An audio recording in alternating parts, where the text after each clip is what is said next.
Hello my dear students, I am Sainath, your law faculty, and this video is regarding day before exam strategy. And this video is applicable for CMA final level, that too for corporate and economic class subject. Okay, so what to prepare on the day before exam? So first of all, in main exams, we will get objective questions, nothing but MCQs and descriptive questions. So in order to crack all the MCQs, then what we need to prepare? So we need to prepare MCQ book which was issued by CMA Institute or MCQ book which was issued by Masterminds. So if you prepare this MCQ book that took completely without leaving any MCQ as choice, then definitely you are going to get around 80 to 90% marks in MCQs. That is, MCQs are for 30 marks. You will get around 20 to 24 marks. That too with ease. Next one. What about descriptive questions? So it is not possible to prepare all the descriptive questions on the day before exam. So then what is the strategy now?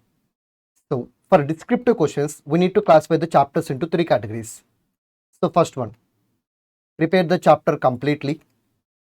So prepare the chapter only to the extent of important questions and leave the chapter completely.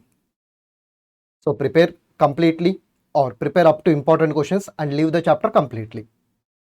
Okay, but this is not applicable in case of MCQs. So in case of MCQs, you are required to prepare each and every MCQ without leaving any chapter. So there is no choice in case of MCQ book. But for descriptive questions, there is a choice. Okay, then which chapters we are required to prepare completely and which chapters we are required to prepare only to the extent of important questions and which chapters so we can leave them as choice. So first one, Companies Act. So in case of Companies Act, there are two chapters, Board of Directors and KMP chapter, and another chapter is Board Meetings and Procedures chapter. So both these chapters are very important for exams. So both these chapters alone will contribute 20 to 25 marks. So that too in descriptive questions. So that's why prepare all the questions which are given in both these chapters. Then what about the rest of the chapters? So what about balance chapters? So in case of balance chapters, just prepare only to the extent of important questions, it will be sufficient. So then which question is classified as important? So for that purpose, refer marathon material which was given in marathon video. Next one. What about IBC? In case of IBC, try to prepare important questions. So important questions. Next, what about corporate governance?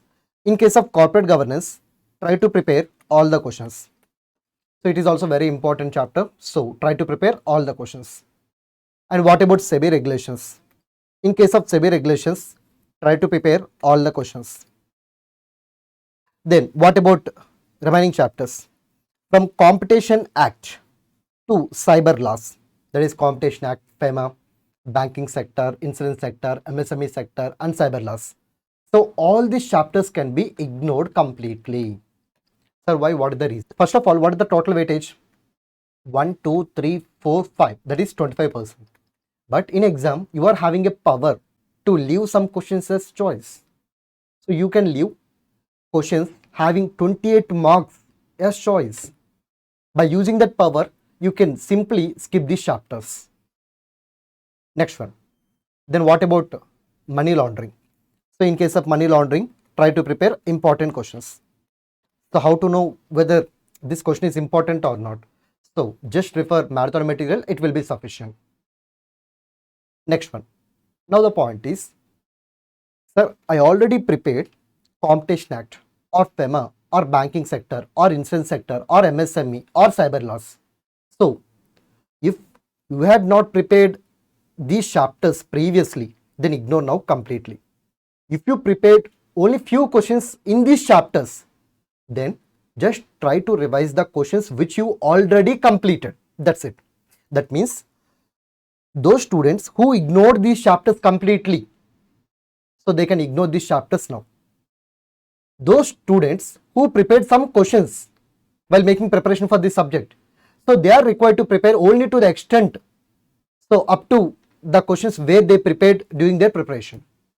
So for example, in Competition Act, there are 20 questions. So previously you prepared 8 questions. Now what you are required to do? Just revise those 8 questions. That's it. No need to prepare any extra question. It will create unnecessary burden. Next one. Previously you had prepared nothing. Out of 20 questions, you prepared nothing. Then leave it. So don't try to prepare that chapter now, because there is no enough time. So that's why please skip that chapter. Next one. Then what about corporate governance? So you are saying to prepare all the questions. Yes, but there are lot of questions in corporate governance chapter. Say for example, I think it is around 40 questions. So there are around 40 questions in this chapter. So previously I had not prepared those 40 questions. Now what to do?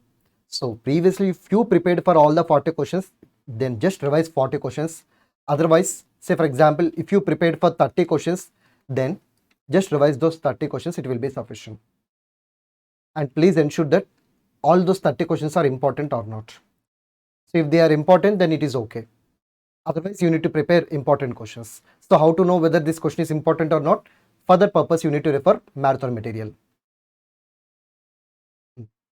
Now, so if we prepared based on this strategy, then what will be the expected marks? So in case of MCQs, you can easily get around 24 marks. And in case of descriptive questions, you can easily get around 46 marks. And in total, it will become 70 marks. So by preparing this strategy, you can easily get 70 marks. That's it. So all the best for your exams. Bye.